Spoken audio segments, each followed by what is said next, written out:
বলছেন ওয়াকুলু ওয়াশরাবু, খাও পান করো, হাত্তা ইয়াতাবায়্যানা লাকুমুল খাইতুল আবয়াদু মিনাল খাইতিল আসওয়াদি মিনাল ফাজর, যখন সূর্য অস্তমিত হবে সেখান থেকে খাও, তবে হালালটা। কোনটা?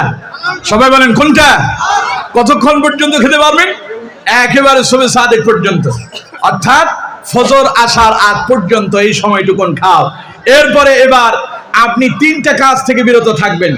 এক নাম্বার বলে গেলেন, এক নাম্বার পানাহার, দুই নাম্বার পাপাচার, তিন নাম্বার কামাচার। এই তিনটা জিনিস থেকে কতক্ষণ পর্যন্ত বিরত থাকবেন? আল্লাহ পাক বলছেন সুম্মা আতিম্মুস সিয়ামা ইলাল লাইল, এরপরে তুমি রোজা রাখো, বিরত থাকো খাবার থেকে, বিরত থাকো পাপাচার থেকে, বিরত থাকো কামাচার থেকে, ততক্ষণ পর্যন্ত যতক্ষণ পর্যন্ত আবার সূর্য অস্তমিত হয়ে রাত না আসছে ততক্ষণ পর্যন্ত তুমি রোজা পালন করো। বলেন সুবহানাল্লাহ।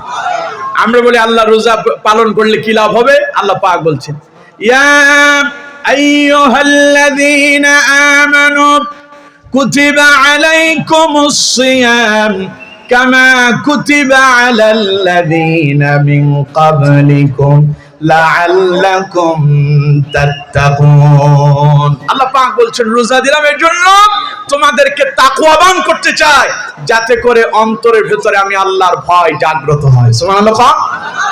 রোজা দিয়েছেন অন্তরে কি করার জন্য? তাকওয়া অর্জন করার জন্য। তাকওয়া মানে ভয়। তাকওয়া মানে কি?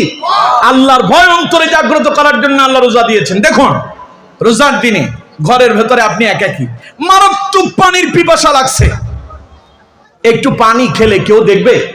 কথা কয় না, দেখবে? কিন্তু একজন দেখবেন, তিনি কে? আপনাকে। কেউ বাধা দেবে না, একাকী ঘরের ভেতরে আছেন, খাবার দাবার সব মজুদ আছে, মারাত্মক খিদা লাগছে, মারাত্মক পিপাসা লাগছে, ওযু করতে গিয়ে একটু পানি খেয়ে ফেললেন, কি এমন হবে? কিন্তু আপনি খুব ভয় পান, কারণ আমি আমার রবের খুশি করার জন্য রোজা পালন করতেছি, তাই ওযু করার সময় অত্যন্ত সতর্কতার সঙ্গে ওযু করেন, যাতে করে অনাকাঙ্ক্ষিত ভাবে একটু পানি আপনার গলার ভেতরে না যায়। আল্লাহ কয় তোর অন্তরে এই ভয় জাগ্রত করার জন্য যে আমি আল্লাহ দেখছি তুই আমার ভয়ে ওযু করতে গিয়ে এত সতর্ক হোস, তোর গলার ভেতরে পানি চলে যাবে, আমি আল্লাহ দেখতে পাবো, এই ভয় তুই সতর্কতার সঙ্গে থাকিস। আল্লাহ কয় বান্দা তোর অন্তরের ভেতরে এই ভয়টা কিয়ামত পর্যন্ত জাগ্রত করার জন্য রোজা দিয়েছি।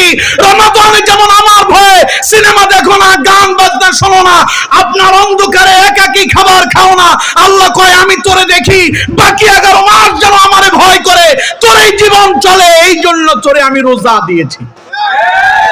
সুতরাং আমার বন্ধুগণ, আসুন সে রমাদান আমাদের সামনে, আসুন সেই রমাদানের জন্য প্রস্তুতি গ্রহণ করি, আল্লাহ ভীতি অন্তরে জাগ্রত করার জন্য সকলে রোজা পালন করবো তো ইনশাআল্লাহ। সবাই বলেন করবো তো ইনশাআল্লাহ। আল্লাহ আমাদের প্রত্যেককে কবুল আর মঞ্জুর করুন।